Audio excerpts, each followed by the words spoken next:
आज पीएम से मिलने जाएंगे हिमाचल के सीएम। मुख्यमंत्री बनने के बाद सुखविंदर सिंह सुक्खू की कल प्रधानमंत्री से पहली मुलाकात। कांग्रेस हाईकमान खड़गे से भी करेंगे मुलाकात। रेसलर से विवाद के बाद WFI की बैठक रद्द। खेल मंत्रालय ने सहायक सचिव को सस्पेंड किया। कहा, फेडरेशन सभी एक्टिविटी बंद करे। यूपी बीजेपी की प्रदेश कार्य समिति की बैठक आज इंदिरा गांधी प्रतिष्ठान में शुरू हो चुकी है। बैठक कार्य समिति के उद्घाटन में सीएम योगी ने लिया हिस्सा। जम्मू कश्मीर के कठुआ के हीरानगर से शुरू हुई भारत जोड़ो यात्रा। कड़ी सुरक्षा में चल रहे राहुल गांधी।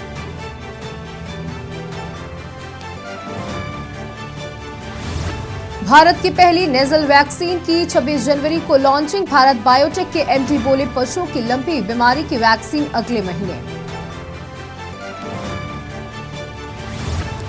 उत्तर भारत में 23 और 24 को बारिश के आसार। मैदानी इलाकों में फिर बढ़ेगी सर्दी। हिमाचल में बर्फबारी से सड़कें बंद। आप देख रहे हैं के न्यूज, खबरों का सारथी।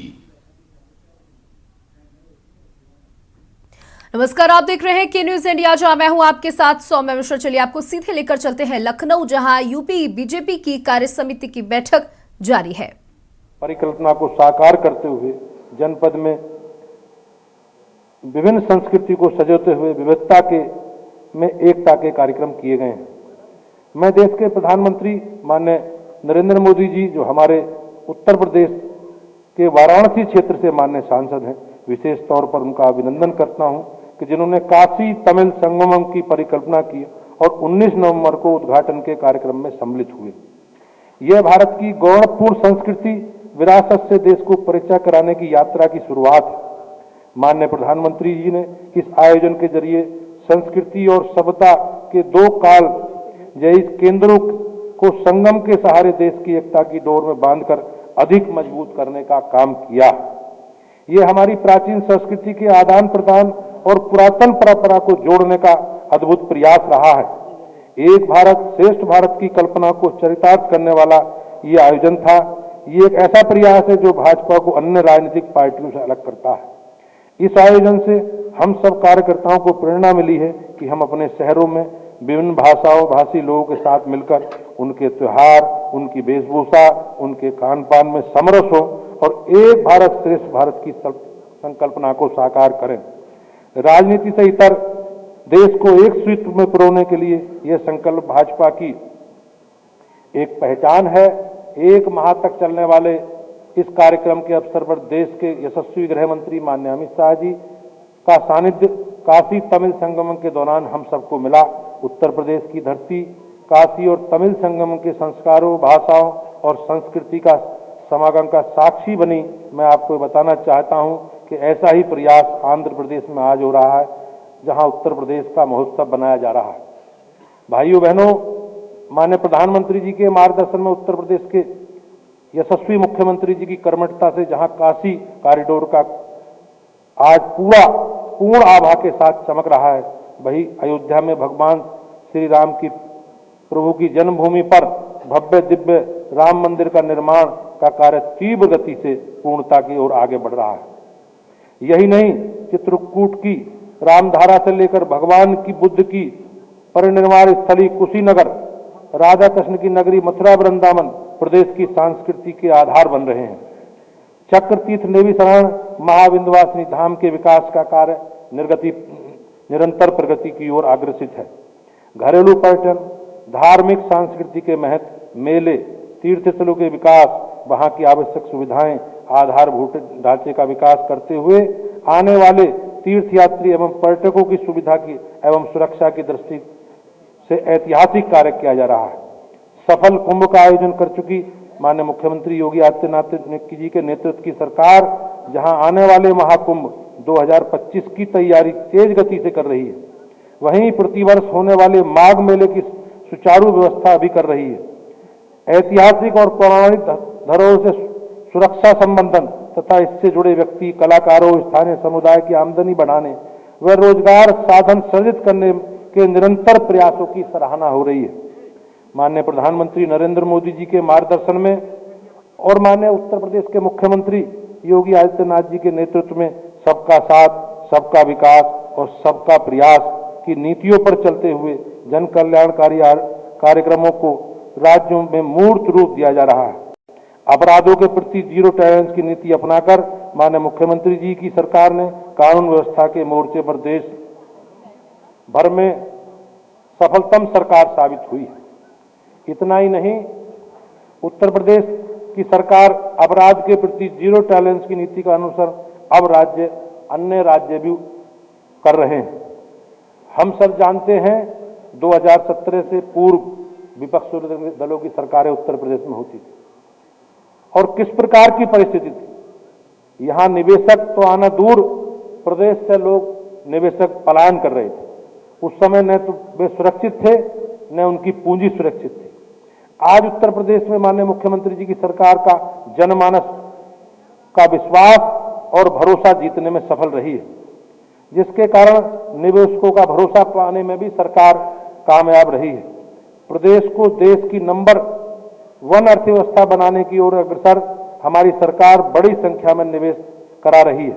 निवेशकों को आकर्षित करने के लिए मंत्री समूह के देश से लेकर विदेश तक को प्रवास रोड शो ने उत्तर प्रदेश के बारे में एक आर्थिक अवधारणा को स्थापित किया। बड़ी संख्या में निवेशकों ने उत्तर प्रदेश में निवेश की इच्छा जताई है, जो आने वाली तीसरी ग्राउंड ब्रेकिंग श्रेणी में मूर्त रूप लेने जा रही है। प्रदेश के भयमुक्त वातावरण ने न सिर्फ निवेशकों को आकर्षित किया है, बल्कि उत्तर प्रदेश अपराध, गुंडागर्दी और अराजकता वाली छवि से भी मुक्त हुआ। लोक कल्याण संकल्प पत्र को लेकर प्रतिबद्ध सरकार ने किसानों के लिए जहां एक और सौर ऊर्जा के क्षेत्र में आत्मनिर्भर बनाने के लिए सोलर पंप प्रदान करने में एक नया मुकाम हासिल किया है। प्रदेश में प्राकृतिक खेती को बढ़ावा देने के लिए काम हो रहा है। किसानों में गन्ना भुगतान का मूल्य भुगतान हो या किसानों के लिए एफपीओ की स्थापना कर उन्हें प्रोत्साहित करने का काम किया जा रहा है। सभी मोर्चों पर सरकार पूरी तरह से सफल रही है। मोटे अनाज को बढ़ावा देने के लिए लगातार उसी दिशा में प्रोत्साहन में जुटी प्रदेश सरकार ने बीज वितरण और खरीद में दोनों मोर्चों पर समान कार्य किया। राज्य में प्राथमिक माध्यमिक शिक्षा को लेकर अपने आप में एक उदाहरण है। प्रदेश की सरकार में बेपटरी हुई प्रदेश की शिक्षा व्यवस्था को 97% से अधिक बच्चों को प्राथमिक विद्यालयों में प्रवेश देकर सरकार ने शिक्षा के प्रति अपनी प्रतिबद्धता को दोहराने का काम किया। ऑपरेशन कायाकल्प योजना के तहत प्रदेश में विद्यालयों में एक नया आयाम स्थापित किया। टैबलेट वितरण, स्मार्टफोन वितरण से लेकर चुनावी सभाओं में सरकार को कटघरे में खड़ा करने वाले विपक्षी दलों को करारा जवाब देते हुए जिस प्रकार से टैबलेट और स्मार्टफोन का वितरण किया गया है, उसके लिए उतनी प्रशंसा की जाए सरकार की वो कम है। हम जानते हैं राज्य में एक बार सपा की सरकार आई जिसने लैपटॉप के मूल्यों से अधिक उसके वितरण का खर्चा उनके समारोह पर कर दिया था। भाइयों बहनों, सरकारी नौकरी में भी पारदर्शिता किसे कहते हैं, यह सरकार के नियुक्ति पत्रों के सामूहिक वितरण से समझा जा सकता है। इससे राज्य में एक नए वातावरण का सृजन हुआ है। राज्य के तकनीक विकास के लिए प्रतिबद्ध सरकार ने नोएडा में आधुनिक डाटा सेंटर की स्थापना कर एक नई पहल की है। राज्य में आधारभूत ढांचे को विकसित करने के लिए एक्सप्रेसवे नेटवर्क का काम तेजी से किया जा रहा है। चाहे गंगा एक्सप्रेसवे का निर्माण की ओर उत्तर प्रदेश सरकार के बढ़ते कदम हो या लखनऊ कानपुर एलिवेटेड एक्सप्रेसवे के लिए किए जा रहे कार्य, या फिर तेजी से निर्माण किए जा रहे गोरखपुर लिंक एक्सप्रेसवे सहित अन्य आधारभूत ढांचे की दिशा में किए जा रहे कार्य उत्तर प्रदेश के अंदर आगमन की दृष्टि से अनुकूलता का माहौल पैदा कर रहे हैं। वही राज्य का विकास का प्रतिबिंब भी बन रहे हैं। देश की पहली रैपिड रेल का निर्माण उत्तर प्रदेश में तेजी से चल रहा है, जो राष्ट्रीय राजधानी उत्तर प्रदेश के संपर्क के लिए अनुकूलता पैदा करेगा। हवाई अड्डों के विस्तार की दिशा में किए जा रहे कार्य और माननीय प्रधानमंत्री जी की प्रेरणा से वाराणसी में गंगा विलास क्रूज का आरंभ किया जाना पर्यटन की दिशा में एक दूरगामी कदम है। इससे प्रदेश के अंदर जल परिवहन को बढ़ावा मिलेगा। हम सब जानते हैं कि आदरणीय प्रधानमंत्री नरेंद्र मोदी जी की मन की बात के कार्यक्रम प्रेरक और अद्भुत बातें करते हैं, जिससे देशवासियों के हौसले बढ़ते हैं। प्रधानमंत्री जितने सरल तरीके से मन की बात के कार्यक्रम में लोगों को अनोखे कारनामों से लेकर देश की उपलब्धियों का व्याख्यान करते हैं, वह देशवासियों के हृदय को स्पर्श करती है। इस कार्यक्रम की सबसे बड़ी विशेषता यह है कि यह जनता का कार्यक्रम है। आज इस मंच पर कोई अब राजनीतिक बात नहीं हुई है। हम सभी जानते हैं कि 2023 में इस लोकप्रिय कार्यक्रम का 100वां संस्करण प्रसारित होगा। हमने पूरे मनोयोग से इसे अविश्वसनीय बनाना है। इस बार 29 जनवरी को मन की बात के कार्यक्रम में हम अपने अपने बूथों पर सब लोगों ने सुना है। सुनने के उपरांत बूथ समिति की बैठक में भी सभी लोगों को इसमें सहभागिता करनी है। भाइयों बहनों, आज हम राजनीति के ऐसे पड़ाव की ओर बढ़ रहे हैं जहां लोगों की आशाएं और अपेक्षाएं हमसे बढ़ी है। प्रदेश के 24 करोड़ लोगों का सरोकार आज संगठन और सत्ता के साथ सीधे भाजपा से जुड़ा है। यह संगठन और सरकार दोनों के बीच मौजूद है। हर आदमी के सुख दुख में सरकार ने अपना लिया है। भाजपा सरकार कर्म प्रधान सरकार है और हमारे मुख्यमंत्री जी ने पिछले 5 वर्षों में अपरिय कौशल के साथ लोगों के जीवन को में खुशियां भरने का काम किया है। कोरोना काल से लेकर अब तक प्रदेश के 15 करोड़ लोगों को लगातार राशन देकर उनके सुखी जीवन को जीने की सहायता सरकार ने की है। किसानों, महिलाओं, नौजवानों की समृद्धि हमारा लक्ष्य है, जिसको पाने की ओर हमारे कदम निरंतर आगे बढ़ रहे हैं। हमारा यह प्रयास और उद्गार प्रदेश के लोगों को स्नेह प्राप्त करने में फिर से हम लोगों के लिए सहायक बनेगा, यह मेरा विश्वास है। हम अपने लक्ष्य को प्राप्ति करेंगे और जो भी चुनेंगे उसे आप सब कार्यकर्ता भाइयों बहनों के साथ उसे हासिल करने का काम करेंगे।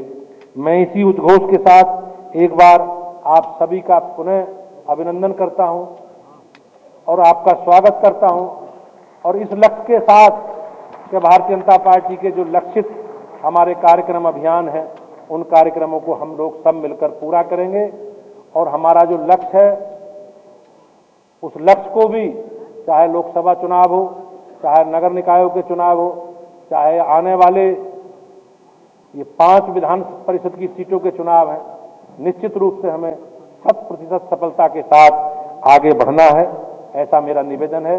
मैं आप सबका स्वागत करता हूं। बहुत बहुत धन्यवाद।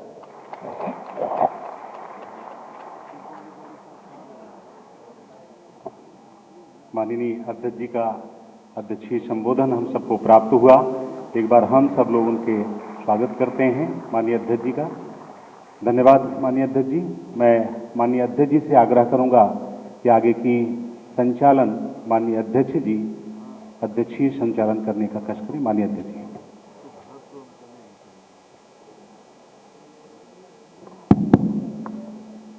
आज सौभाग्य का विषय है कि हमारी कार्य समिति में हमारे यशस्वी माननीय मुख्यमंत्री जी उपस्थित हैं। मैं उनका स्वागत और अभिनंदन करता हूं और उनसे आग्रह करता हूं कि कार्य समिति के अवसर पर हम सब कार्यकर्ताओं का मार्गदर्शन करें। माननीय मुख्यमंत्री।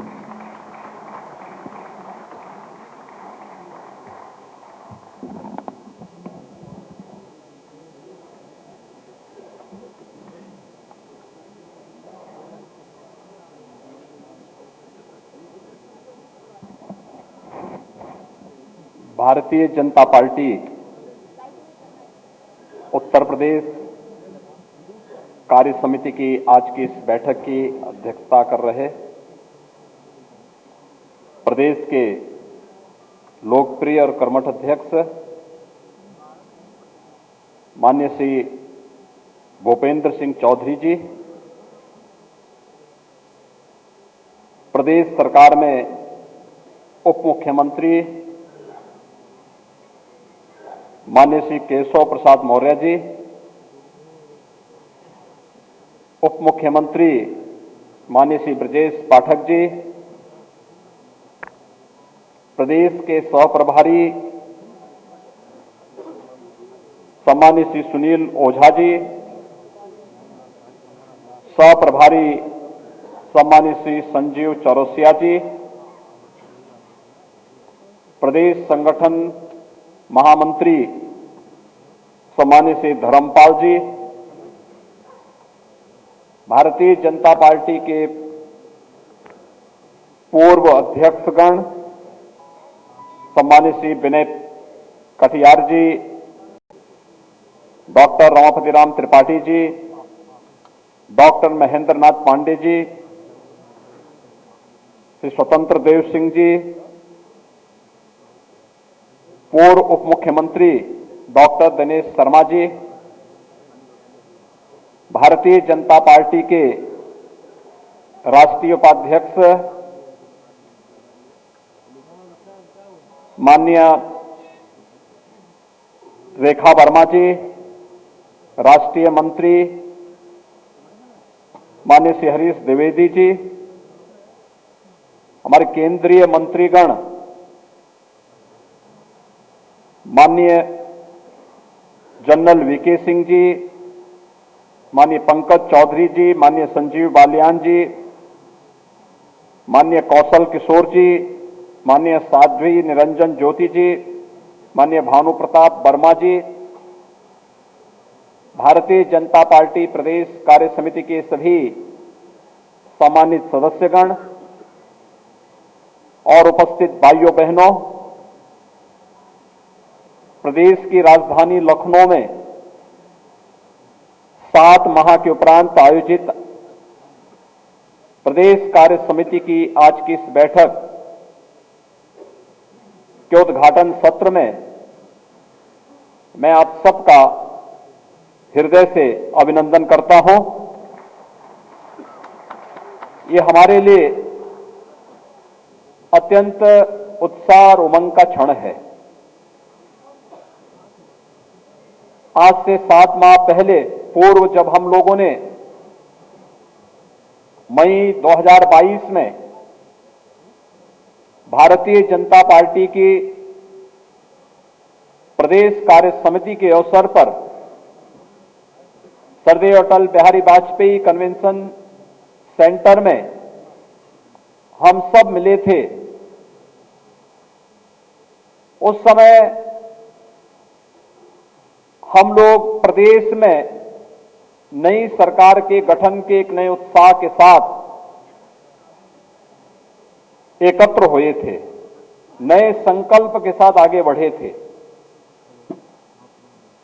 आदरणीय प्रधानमंत्री मोदी जी के नेतृत्व में, उनके मार्गदर्शन में देश की आबादी के सबसे बड़े राज्य उत्तर प्रदेश में पहली बार कोई सरकार 5 वर्ष का कार्यकाल पूरा करने के उपरांत फिर से 2/3 बहुमत के साथ गठित हुई यह भारतीय जनता पार्टी जैसे दुनिया के सबसे बड़े राजनीतिक दल के कार्यकर्ताओं के उत्साह और उमंग को स्वाभाविक रूप से आगे बढ़ाने और उसे प्रेरित करने का एक अवसर हम सबके सामने था। विजेता के रूप में कार्य कैसे होना चाहिए, यह भारतीय जनता पार्टी बहुत अच्छी तरीके से जानती है और करती है। इसके उपरांत प्रदेश के अंदर 2 उपचुनाव आजमगढ़ और रामपुर के लोकसभा क्षेत्र के संपन्न हुए थे। विधानसभा चुनाव की तर्ज पर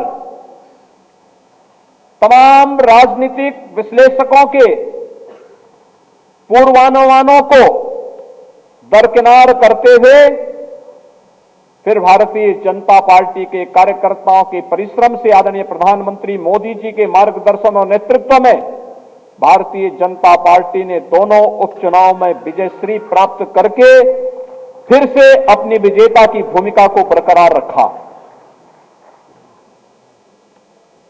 आज जब हम 7 माह के बाद फिर से प्रदेश कार्य समिति के इस बैठक में यहां पर उपस्थित हुए हैं, हम सबके सामने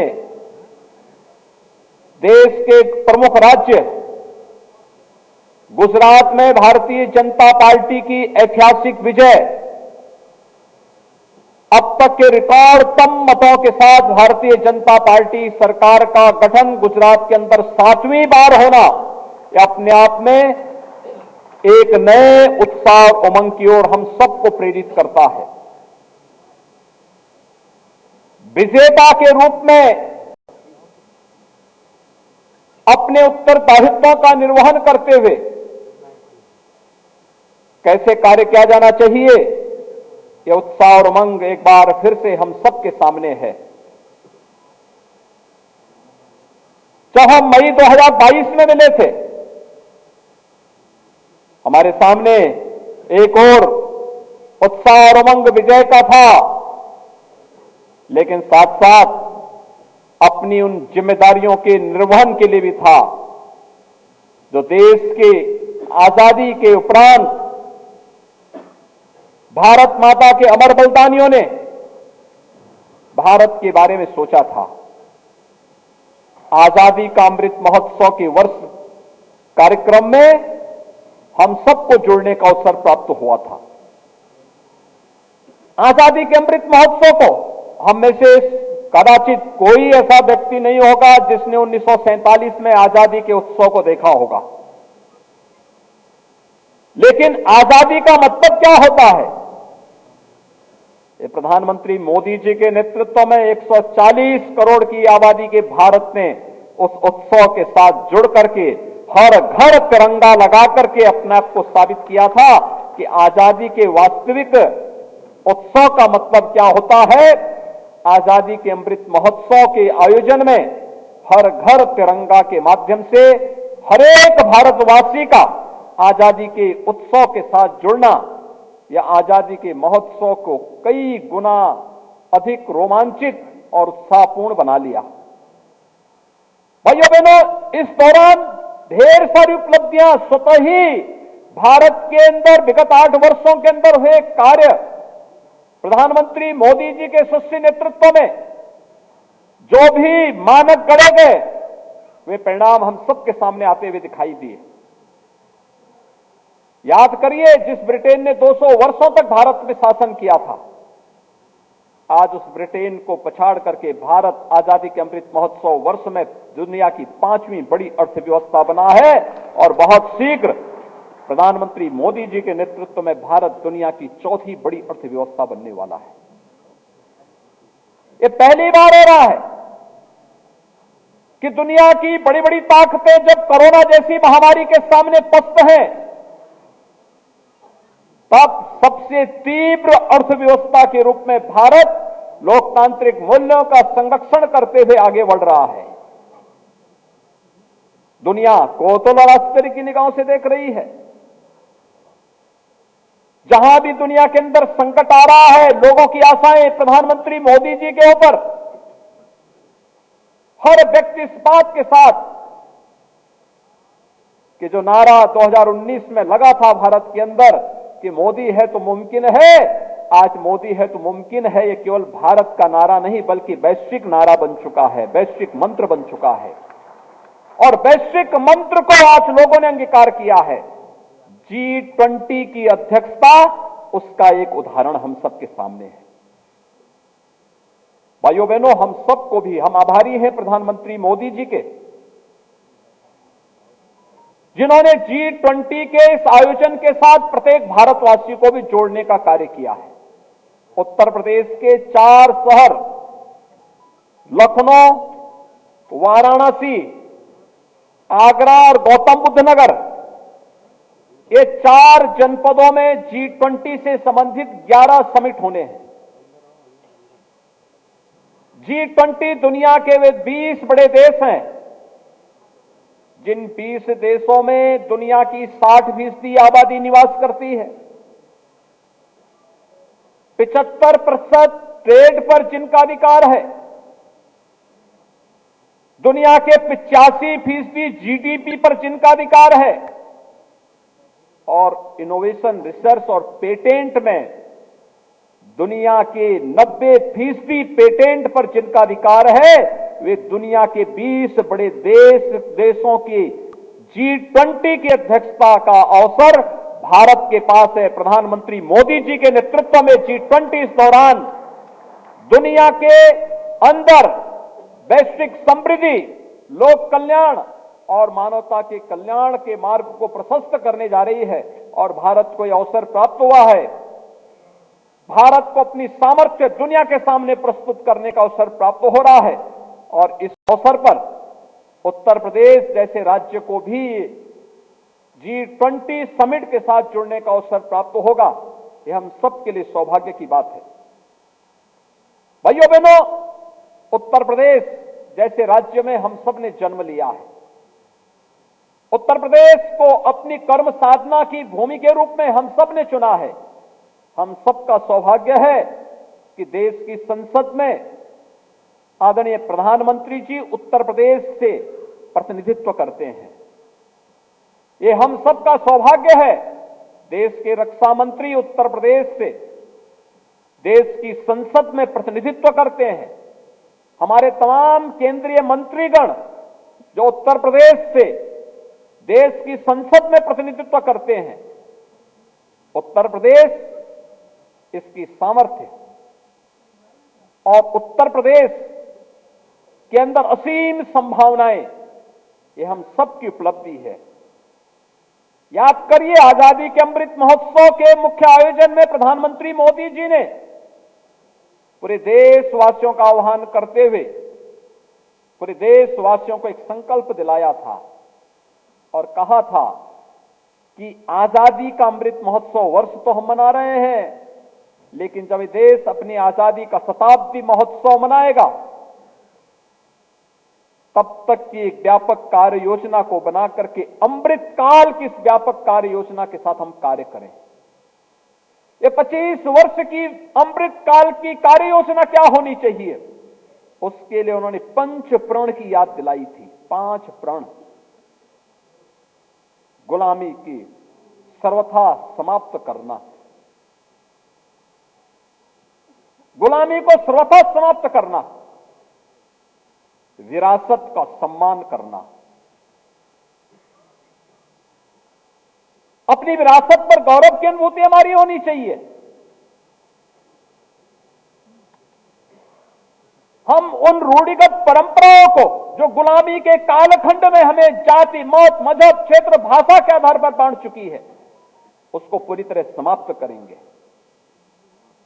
लेकिन साथ साथ भारत की विरासत का सम्मान भी देंगे।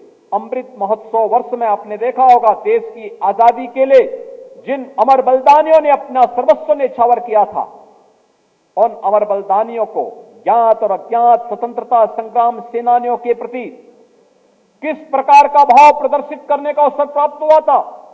उनके स्मारक बनाए गए, उनकी जीवनी पे लिखा गया, गांव गांव में, स्कूल स्कूल में कार्यक्रम चले, गांव में एक स्वस्थ प्रतिस्पर्धा ने जन्म लिया और हर घर पे तिरंगा लहराता हुआ दिखाई दिया। विरासत का सम्मान यह भी है और विरासत का सम्मान वह भी है जो वैश्विक मंच पर आज 21 जून की तिथि विश्व योग दिवस के रूप में होती है। प्रयागराज का कुंभ दुनिया के सांस्कृतिक धरोहर के रूप में, अमूर्त सांस्कृतिक धरोहर के रूप में प्रयागराज कुंभ को मान्यता मिलती है। काशी में काशी विश्वनाथ धाम जो दुनिया की सबसे प्राचीन नगरी है, पूरी दुनिया को अपनी ओर आकर्षित करती है। विरासत का सम्मान करने का मतलब यही है कि आज पूरी दुनिया काशी की तरफ आकर्षित हुई है। 500 वर्षों के बाद अयोध्या में भगवान राम के भव्य मंदिर के निर्माण का मार्ग प्रशस्त हो जाना, ये विरासत का सम्मान है और हम सब गौरवशाली हैं कि विरासत का सम्मान करते हुए हम कार्यक्रमों को लेकर के आगे बढ़ रहे हैं। ये जो परंपराएं हैं, उन परंपराओं का अंगीकार करते हुए हम आगे बढ़ रहे हैं। विकसित भारत के निर्माण के लिए कार्य करना, क्या कुछ संकल्प हमारा हो सकता अपने देश के लिए? अकेले भारतीय जनता पार्टी एकमात्र पार्टी है जो कहती है नेशन फर्स्ट, देश पहले, दल का हित उसके बाद, मेरा हित सबसे पीछे। अकेले भारतीय जनता पार्टी है। भाइयों बहनों, विकसित भारत का निर्माण करना और सबको साथ लेकर के चलना। आपने देखा होगा ये केवल नारे नहीं बल्कि वास्तविकता है। विगत 8 वर्ष के अंदर देश ने विगत 5.5 पौने 6 वर्ष के अंदर प्रदेश ने जो यात्रा प्रारंभ की है, अपने संस्थापकों, अपने नेतृत्व के भावनाओं के अनुरूप कहीं भी अपने मूल्यों, अपने आदर्शों से विचलित हुए बगैर इन 5 प्रणों को साथ में लेकर के हमने कार्य करना प्रारंभ किया और आज उसकी तस्वीर हम सबके सामने है। मुझे याद है 1998 में मुझे गोरखपुर से सांसद के रूप में जनता की सेवा करने का अवसर प्राप्त हुआ था। 1999 में मेरे सामने एक प्रश्न आया था और वो आया था कि दिमागी बुखार से गोरखपुर और उसके आसपास के जनपदों में मौतें हो रही हैं। बाद में मैंने इस पे कार्य करना प्रारंभ किया तो पता लगा कि ये तो प्रदेश की 38 जनपदों में बीमारी फैली हुई है। 40 वर्ष में 50,000 बच्चों की मौतें इस बीमारी से हुई थी। ऐसा नहीं कि इसका उपचार दुनिया के अंदर न रहा हो। जापान ने 1905 में दिमागी बुखार का वैक्सीन खोज निकाला था, इस बीमारी को नियंत्रित किया था। लेकिन भारत के अंदर दिमागी बुखार का वैक्सीन आने में कितना समय लगा? 100 वर्ष लगे, 100 वर्ष। जिन लोगों ने देश के अंदर 55 वर्षों तक शासन किया, क्या उनको ये मासूम बच्चे नहीं दिखाई दे रहे थे जो उत्तर प्रदेश के अंदर दम तोड़ रहे थे? लेकिन उनके एजेंडे में गरीब नहीं था, किसान नहीं था,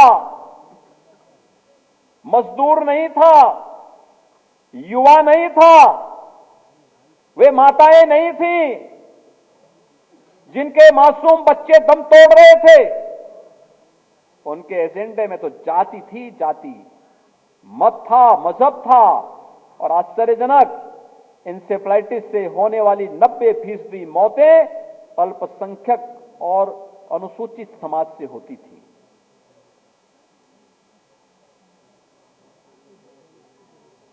दो 2006 में जब श्रद्धेय अटल बिहारी वाजपेयी जी की सरकार 98 से 2004 के बीच में थी, 2004 में जब हम लोगों ने प्रयास किया वैक्सीन मंगाने का, तब पहली खेप 2005 में आई और फिर 2005 में आने के बाद फिर वैक्सीनेशन का कार्यक्रम प्रारंभ होता है।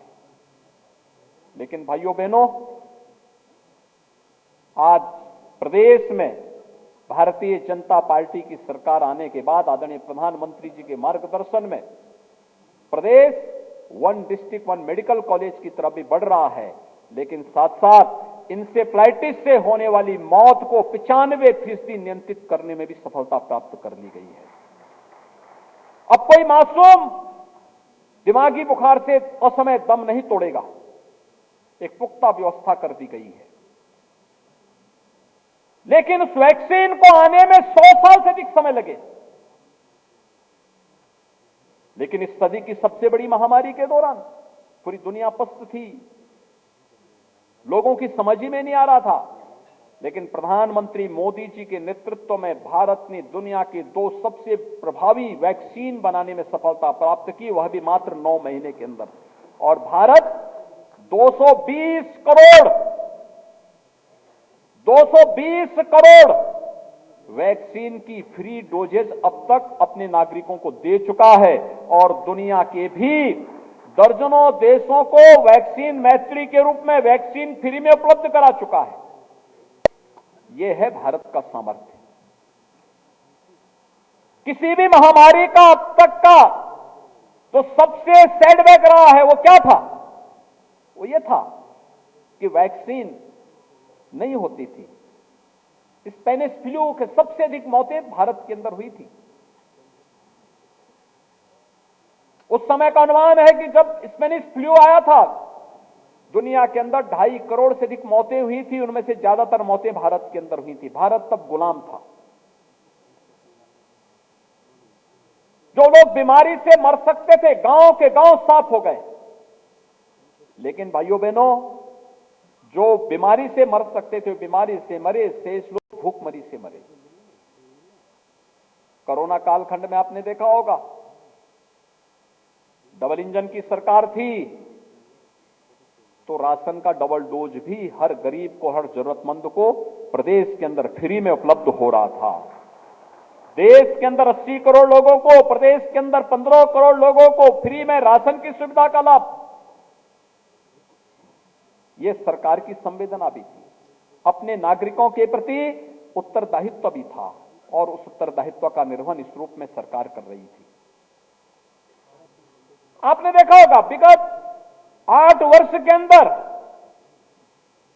केंद्र में मोदी जी के नेतृत्व में जो सरकार कार्य करना प्रारंभ की, एक भी योजना किसी व्यक्ति, किसी जाति, किसी मजहब, किसी क्षेत्र, किसी भाषा को ध्यान में रख करके नहीं, बल्कि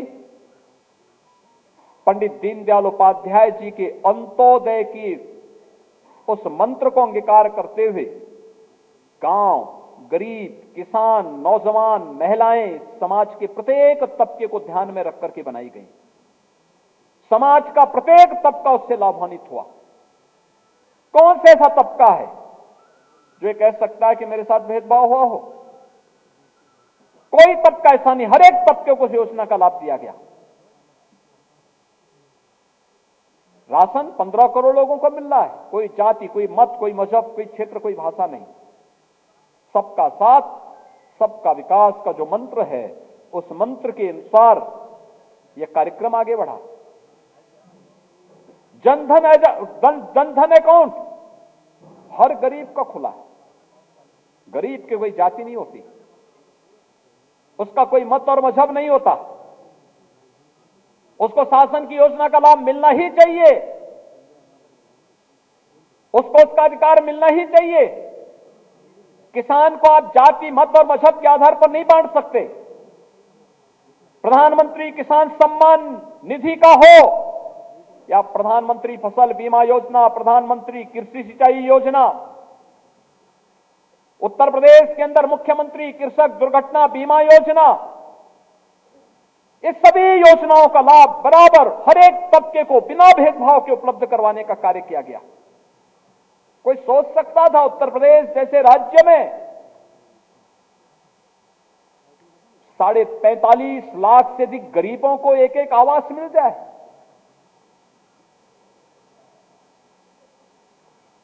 2 करोड़ 61 लाख गरीबों को एक एक शौचालय उपलब्ध हो जाए? 1 करोड़ 74 लाख गरीबों को फ्री में रसोई गैस के कनेक्शन मिल जाए? 1 करोड़ 55 लाख गरीबों को फ्री में विद्युत के कनेक्शन मिल जाए?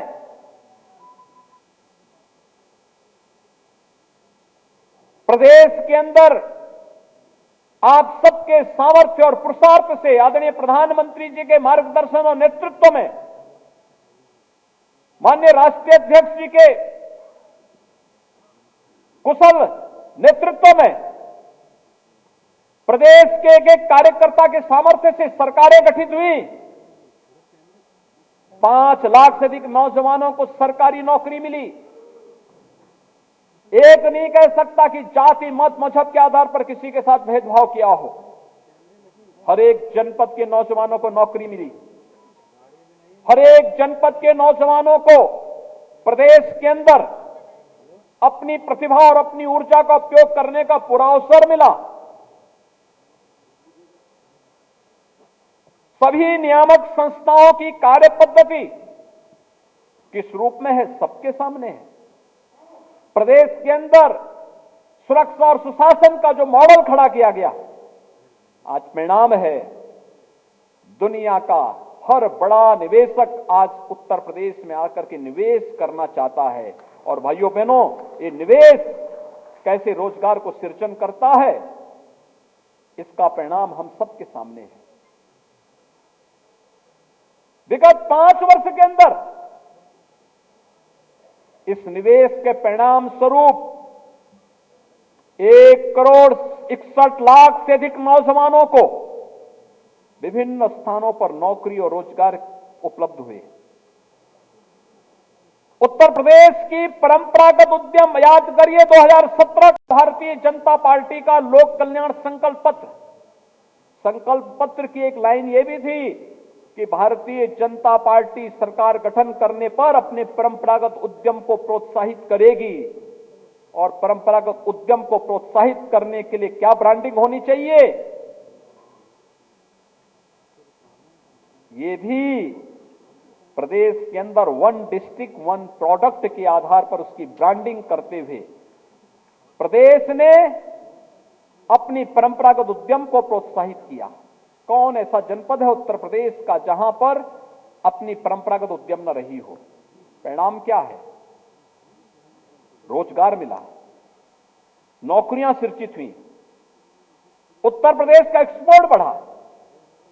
आप आश्चर्य करेंगे, उत्तर प्रदेश के बारे में लोग कहते थे बीमारू राज्य है, और आज अकेले अपनी परंपरागत उद्यम से उत्तर प्रदेश 1,60,00,000 करोड़ रुपए का अपना परंपरागत उद्यम और प्रोडक्ट को यहां से निर्यात करता, एक्सपोर्ट करता। उत्तर प्रदेश आज एक्सपोर्ट प्रदेश भी बन गया। उत्तर प्रदेश एक्सपोर्ट प्रदेश बन सकता है, यह भी आज देखने को मिल रहा है। ये एक नए सामर्थ्य को, उत्तर प्रदेश का एक नया सामर्थ्य सामने आ रहा है। उत्तर प्रदेश परंपरागत रूप से ये कृषि प्रधान प्रदेश है। दुनिया की सबसे उर्वरा भूमि हमारे पास, अनेक उपलब्धियां हैं, देश की आत्मा है, देश का हृदय स्थल है। भगवान राम ने यहीं जन्म लिया, भगवान कृष्ण ने यहीं जन्म लिया, बाबा विश्वनाथ का धाम इसी प्रदेश में, पूरा वैदिक ज्ञान को लिपिबद्ध करने की भूमि नैमिषारण्य उत्तर प्रदेश में, मां गंगा, यमुना और मां सरस्वती का संगम, कुंभ की पवित्र पावन भूमि प्रयागराज उत्तर प्रदेश में, भागवत भूमि सुख तीर्थ उत्तर प्रदेश में, शक्ति पीठों से जुड़ी हुई परंपरा उत्तर प्रदेश में। जो लोग इस सामर्थ्य को नहीं समझते थे, वे कावड़ यात्रा पे रोक लगाते थे, वे राम जन्मभूमि के बारे में टिप्पणी करते थे, परिंदा भी पर नहीं मार सकता, इस प्रकार की टिप्पणी करते थे।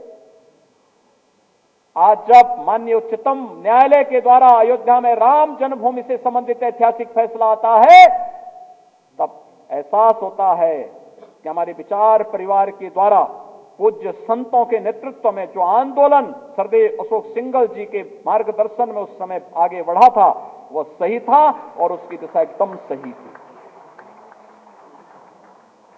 ये चीजें दिखाती हैं हमें अपनी विरासत पर गौरव की अनुभूति होनी चाहिए। और आप जैसे लोग, उस समय बहुत सारे लोग युवा रहे होंगे जब ये आंदोलन चल रहा था, अपनी पूरी जवानी को इस आंदोलन के लिए समर्पित किए। और उस कालखंड में आपने किसी ने सोचा नहीं होगा कि मैं इस पद पे जाऊंगा। एक ही भाव था कि मैं अपने प्रभु राम के मंदिर के निर्माण के लिए अपने आप को समर्पित कर रहा हूं, और आज उसका पुरुषार्थ हम सबके सामने झलकता हुआ दिखाई दे रहा है। कोई चाह नहीं थी कि मैं सांसद बनूंगा, मैं विधायक बनूंगा, मैं मंत्री बनूंगा, मैं प्रदेश अध्यक्ष बनूंगा, मैं मुख्यमंत्री बनूंगा, मैं इस पद पे जाऊंगा। कोई चाह नहीं थी, एक ही भाव था, और वो भाव था, विजेता का भाव था, हम विजयी होंगे, अवश्य विजयी होंगे। और विजयी होने का यह भाव अंततः परिणाम हम सबको दिलाया था। हमने कभी, हम भागे नहीं, पलायन का रास्ता नहीं अपनाया। हमारे पास ताकत नहीं थी, भौतिक ताकत नहीं थी, लेकिन आत्मिक ताकत थी, लड़ने की एक ताकत थी कि हम अगर जन्म लिए हैं तो आखिरी दिन तो एक दिन आना ही आना है, लेकिन लड़ेंगे अपनी मातृभूमि के लिए और अपने प्रभु राम के लिए। और अंततः परिणाम भाइयों बहनों हम सबके सामने आया।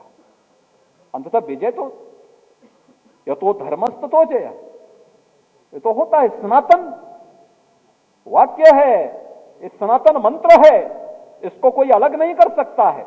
और हम सब उस भाव के साथ आगे बढ़े, परिणाम हम सबके सामने है। जहां एक और भारत की सांस्कृतिक और आध्यात्मिक विरासत का हृदय स्थल उत्तर प्रदेश है, वहीं सबसे समृद्ध खेती भी हमारे पास है। कोई अनुमान कर सकता है 5 वर्ष में 1,90,000 करोड़ रुपए की राशि केवल गन्ना किसानों के खाते में डीबीटी के माध्यम से गया है, केवल डीबीटी के माध्यम से। कोरोना कालखंड में, इस सदी की सबसे बड़ी महामारी में दुनिया के चीनी उद्योग बंद हो गए, अकेले उत्तर प्रदेश डटा हुआ है कि कोरोना के बावजूद हमारी सभी 119-120 चीनी मिलें चल रही हैं और उसको इथेनॉल की टेक्नोलॉजी के साथ जोड़कर के सबसे बड़े चीनी उत्पादक ही नहीं है। 2017 तक उत्तर प्रदेश सबसे बड़ा चीनी उत्पादक नहीं था, पिछड़ गए थे। आज सबसे बड़ा चीनी उत्पादक भी है और दुनिया का सबसे बड़ा इथेनॉल उत्पादक राज्य भी बना हुआ है। आपने देखा होगा किसानों को कैसे क्रय केंद्र के माध्यम से उसकी उपज को सीधे खरीदा जा रहा है। हम लोग अब तक 60 लाख मीट्रिक टन धान का क्रय इस वर्ष कर चुके हैं, अब तक किसानों से कर चुके हैं, रिकॉर्ड मात्रा में है। रिकॉर्ड मात्रा में धान का क्रय सीधे किसानों से हो रहा है, कभी नहीं हुआ, मीडिएटर थे। आज सारी एमएसपी का लाभ किसान को उसके खाते में पैसा भेज करके किया जा रहा है। किसान के लिए योजनाएं, 2 करोड़ 60 लाख किसानों को प्रधानमंत्री किसान सम्मान निधि का लाभ मिल रहा है। 23 लाख हेक्टेयर भूमि को अतिरिक्त सिंचाई की सुविधा, सरयू नहर राष्ट्रीय परियोजना हो, बाण सागर की परियोजना हो, अर्जुन सहायक जैसी परियोजनाएं हो, इन सभी परियोजनाओं के माध्यम से युद्ध स्तर पर कार्य करते हुए उन कार्यक्रमों को आगे बढ़ाया है। हम लोग जब 2017 में आए थे तब प्रदेश के 34 जनपद बाढ़ के प्रति अति संवेदनशील थे। हमने पूरी पारदर्शिता और ईमानदारी के साथ कार्य किया। आज स्थिति क्या है? बामुश्किल 3 से 4 जनपद ऐसे रहते हैं जो अभी संवेदनशील बने हुए हैं और जिस पर जो कार्य योजना बनाई गई है, जिस दिन ये लागू होगी उस दिन उत्तर प्रदेश बाढ़ से मुक्त होगा। सबसे अधिक जल संसाधन होगा लेकिन बाढ़ से मुक्त भी होगा। और अब ये नदियां तो हमारी सामर्थ्य को प्रदर्शित करने का माध्यम बनी है। भाइयों बहनों, वैश्विक मानचित्र पर समृद्धि का एक मानक जल मार्ग भी बनता है, लेकिन उत्तर प्रदेश की सामर्थ्य का उपयोग नहीं हो पाया। आदरणीय प्रधानमंत्री जी ने उत्तर प्रदेश की सामर्थ्य को पहचाना और देश का पहला वाटरवे हल्दिया से वाराणसी के बीच में प्रारंभ हो चुका है। अब हमारा किसान और हमारा उद्यमी अपने प्रोडक्ट को यहां से पूर्वी बंदरगाह के माध्यम से दुनिया के बाजार में पहुंचा सकता है। आपने देखा होगा अभी प्रधानमंत्री जी ने 13 जनवरी को दुनिया के सबसे बड़े रिवर क्रूज को भी वाराणसी से डिब्रूगढ़ के लिए प्रस्थान करवाया। दुनिया आज आकर्षित है उत्तर प्रदेश के प्रति, भारत के प्रति, और उत्तर प्रदेश के सामर्थ्य को हम सबको समझना होगा। उस पूरे सामर्थ्य को नेतृत्व देने वाली टीम यही है जो यहां पर बैठी हुई है। और इसीलिए आप सब जब इस व्यवस्था के साथ जुड़े हुए हैं, आप सबका हम आह्वान करना चाहेंगे कि हम सबको आज इस बात पर गौरव की अनुभूति होनी चाहिए कि हमारे पास एक समृद्ध विरासत है, पार्टी की भी, पूर्वजों की भी, और साथ साथ प्रदेश के अंदर प्रकृति और परमात्मा के द्वारा प्रदत्त जिस प्रकार की समृद्धि हमारे पास है, इन सबको अगर हम लेकर के चलेंगे, ये सभी हमारे पास है। G20 के लिए अपने आप को तैयार करना है, केवल एक सरकारी आयोजन न हो जाए, हम सब की भी अपनी भूमिका होनी चाहिए। आतिथ्य करने का एक अवसर प्राप्त होगा हम सबको। दुनिया के 20 बड़े देशों के साथ साथ 9 मित्र देशों के प्रतिनिधि भी इस आयोजन में आएंगे और उस आयोजन को भव्य और दिव्य रूप प्रदान करना है। जैसे प्रयागराज कुंभ का हुआ था, प्रयागराज कुंभ में क्या भव्य और दिव्य रूप दिया, दुनिया आकर्षित हो गई। 2013 में महाकुंभ था, कुल 12 करोड़ श्रद्धालु आए। 2019 में कहने के लिए अर्धकुंभ था, हमने कहा भी देखो आधा हमारे यहां कभी नहीं हुआ है, हम तो पूरा पे ही विश्वास करते हैं, हमने कुंभ नाम दिया था। लेकिन अर्धकुंभ के बावजूद 24 करोड़ श्रद्धालु आए थे। 24 करोड़ से अधिक श्रद्धालु प्रयागराज में आए थे। ये दिखाता है थोड़ा प्रयास होगा, दुनिया आपकी तरफ आएगी। पर्यटन की दृष्टि से आप देखेंगे 2017 में उत्तर प्रदेश डोमेस्टिक पर्यटन में तीसरे नंबर पर था, आज नंबर 1 पर है और नंबर 1 और नंबर 2 के बीच में बड़ा गैप आ चुका है। अकेले काशी में एक सप्ताह में 26 लाख श्रद्धालु, इसी महीने एक सप्ताह में 26 लाख श्रद्धालु काशी में काशी विश्वनाथ दर्शन करने के लिए आए थे। और सावन के महीने में 1 करोड़ श्रद्धालु काशी में दर्शन करने के लिए आए। यही स्थिति अयोध्या की है, यही स्थिति मथुरा वृंदावन की है। कल आपने प्रयागराज में मौनी अमावस्या के स्नान को देखा होगा, 2 करोड़ से अधिक श्रद्धालु वहां गए थे। अगर इस सामर्थ्य को पिछली सरकारों ने समझने का प्रयास किया होता और इसको सम्मान देने का कार्य किया होता तो उनको दर दर ठोकरें नहीं खानी पड़ती।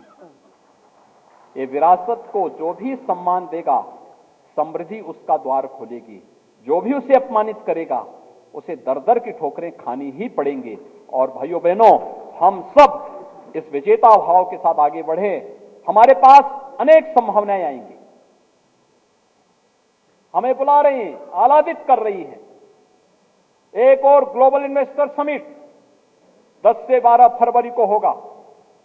आदरणीय प्रधानमंत्री जी के कर कमलों से इस भव्य आयोजन को हम आगे बढ़ाएंगे। दुनिया और देश और दुनिया का हर निवेशक आज उत्तर प्रदेश आना चाहता है।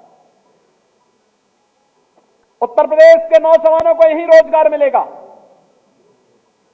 उत्तर प्रदेश ने आदरणीय प्रधानमंत्री जी के मार्गदर्शन में अपने सामर्थ्य का परिचय दिया है। जब तमाम राज्यों ने उत्तर प्रदेश के युवाओं को अपने यहां सुविधाएं देनी बंद की थी कोरोना कालखंड में, तो आप लखनऊ से सीएम योगी आदित्यनाथ को सुन रहे थे, जिन्होंने बताया कि बीजेपी की सरकार आने के बाद कई क्षेत्रों में बहुत ज्यादा काम हुआ है। साथ ही उन्होंने कहा कि उत्तर प्रदेश में भी लगातार काम हो रहा है। फिलहाल खबरों में इतना ही। देखते रहिए के न्यूज़ इंडिया।